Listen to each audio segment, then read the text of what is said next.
Mais salut à tous, Ningen, c'est Blue. J'espère que vous allez super bien. Aujourd'hui, on se retrouve pour l'épisode 13 de My Hero Academia.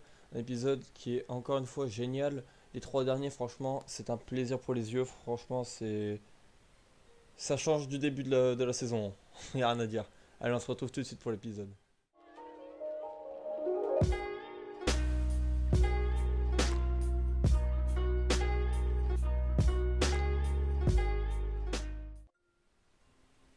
Alors, on se retrouve immédiatement avec le gros Yakuza Ultra Mastoc et la capitaine des deux filles qui s'affrontent. Et donc, on a un Izuku qui leur dit d'aller au sous-sol pour aller s'affronter contre les Yakuza, parce que les héros et les Yakuza ils sont en train de s'affronter en bas. Donc Izia court assez rapidement, mais on se rend compte qu'en fait le Izuku c'était Himiko qui était avec le corps d'Izuku, mais en fait c'était camouflé quoi. Donc c'est assez marrant, assez sympa de se dire que les vilains ils continuent à les aider. Enfin c'était plutôt pour les inciter à se battre, mais bon voilà. On peut dire que c'est plutôt Ned, parce qu'ils étaient plutôt mal en point. Et du coup, on a la suite du combat de Izuku contre Shisaki, avec un petit flashback qui est très important car il nous explique le pouvoir de Eri. Et en gros, c'est toujours Shisaki avec le chef des Yakuza qui discute en gros et il raconte que Eri, son alter, il est dû à une mutation, que sans faire exprès, elle a tué son père, ou du moins soit son père, soit son père adoptif, et c'est pour ça qu'ils l'ont traité de fille maudite. Et en gros, Shisaki, vu qu'il avait un alter qui ressemblait un petit peu à celui-ci, il lui a proposé de faire des expériences sur elle. Et c'est plutôt parti en steak, du genre de la grosse dissection, enfin voilà, tout ça, tout ça. En gros, il apprend que le pouvoir d'Eri, c'est de reconstituer les gens, donc un pouvoir absolument cheat qui permet du coup de soigner ultra rapidement les personnes avant même qu'elles se blessent. Et c'est d'ailleurs comme ça que Izuku va s'en sortir, vous le verrez par la suite.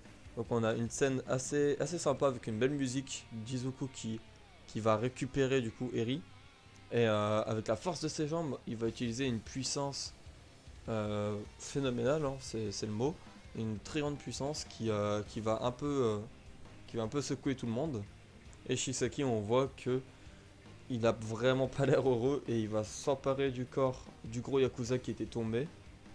Il va s'emparer de son corps pour encore une fois atteindre une nouvelle forme et une nouvelle mutation. Et c'est là où le combat va en fait se continuer euh, en dehors de la maison, elle va se continuer à l'extérieur. Et donc on a Izuku, un bref moment avec Izuku et Eri. On se rend compte du coup, comme je vous l'avais dit, que les blessures d'Izuku disparaissent grâce au pouvoir d'Eri. Donc pour la première fois on a Eri qui veut sauver les héros et qui repousse pas leur aide. Parce qu'elle se dit ouais ils se donnent jusqu'à mourir pour venir me sauver. Du coup bah elle compatit à leurs efforts et elle finit par vouloir les aider. Et là, on a Shisaki dans une espèce de forme un peu horrible, une espèce de titan assez bizarre. Ça m'a fait penser à ça, c'était tellement. Je m'y attendais tellement pas.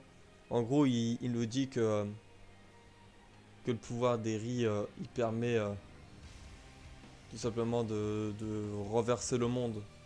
Et c'est là où euh, on a Izuku qui a qui se rend compte, enfin qui lui dit que c'est un bon pouvoir, un pouvoir bienveillant. Il lui dit que c'est un bon pouvoir hein, parce qu'en gros il voit ça, Shisaki lui il voit ça comme une malédiction, mais en même temps il s'en sert pour son propre profit. Et du coup c'est là on va avoir un nouveau power-up de Izuku. Il se dit bon tant pis, il y a Eri avec moi qui est là pour soigner mes blessures. Elle accepte de m'aider donc on va donner toute ma force quitte à se défoncer. On sait comment il y a Eri qui viendra me sauver. Donc ça fait que cette combinaison était absolument cheat parce que Izuku pouvait servir de tout son pouvoir en sachant qu'il allait pas être blessé grâce au pouvoir de Eri. Et donc là on a un affrontement qui est juste sans pareil. Je pense que c'est le meilleur combat pour le moment de la saison 4. C'était franchement magnifique, l'animation était très jolie. Et le pire c'est qu'il y avait vous voyez, une bonne raison à ça. Genre, on en a un d'un côté qui veut sauver une petite fille qui est en danger, qui est torturée, exploitée, appelez ça comme vous voulez. Et d'un autre, on a un grand méchant qui en même temps pense à faire le bien en essayant d'enlever des altères de la Terre. parce que ça engendre les vilains, les super vilains et tout. Et il pensait faire bien en voulant détruire les haltères, mais en même temps il est obligé de passer par des étapes qui sont quand même pas très sympas.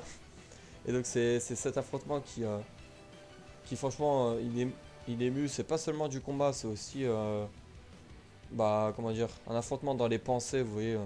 On a vraiment des opinions qui sont différentes et j'ai trouvé ça génial de voir le plan des deux. Et donc là on a un très joli combat avec un flashback aussi de Shisaki qui encore une fois est très important. On a exactement tout son plan. Alors son plan c'était, vous savez, il peut créer des balles pouvant, comme on l'a déjà vu, pouvant enlever des haltères. Et il décidait, du coup, à l'époque quand il faisait son plan, il décidait de d'abord créer des balles permettant de supprimer les haltères, puis en créant d'autres qui permettent de les rendre, donc des antidotes. Il donnait les balles qui permettent d'enlever les haltères aux vilains, de manière à s'en servir contre les super-héros. Et il donnait en même temps les antidotes aux super-héros permettant de récupérer leurs haltères. Donc vous comprenez, ça lui fait un petit business. Surtout que, comme il disait, en utilisant Eri, il a le monopole des ingrédients, personne ne peut en recréer. Et c'est pour ça qu'il pensait pouvoir faire beaucoup d'argent et ainsi répandre son influence, celle des Yakuza. Sauf que le patron n'était absolument pas d'accord avec ça, parce que on exploitait quand même, c'était pas sa fille, mais il l'a recueillie quoi, donc il expliquait que c'était inhumain de faire ça forcément. Et Shiseki ne voulant pas abandonner, il a carrément rendu le chef Yakuza dans le coma, et il a dit qu'il le réveillerait quand son projet sera terminé. C'est pour ça en fait que du coup le chef Yakuza est dans une situation critique, je pense que les gens ne le savent pas. Il n'y a que Shiseki du coup qui était au courant parce qu'il était tout seul avec lui.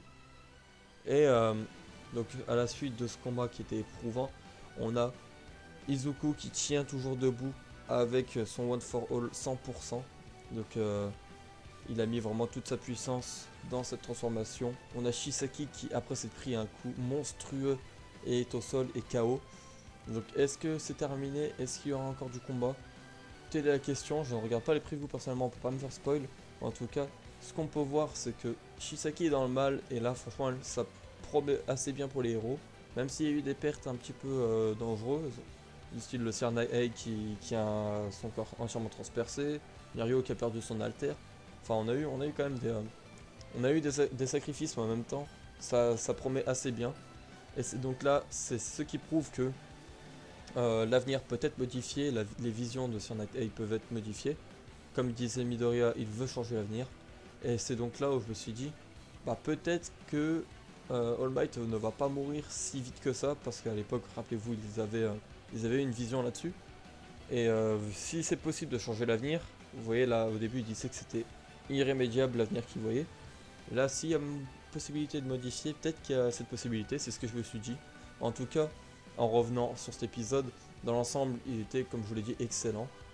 Tout y était, aucune scène n'était vraiment...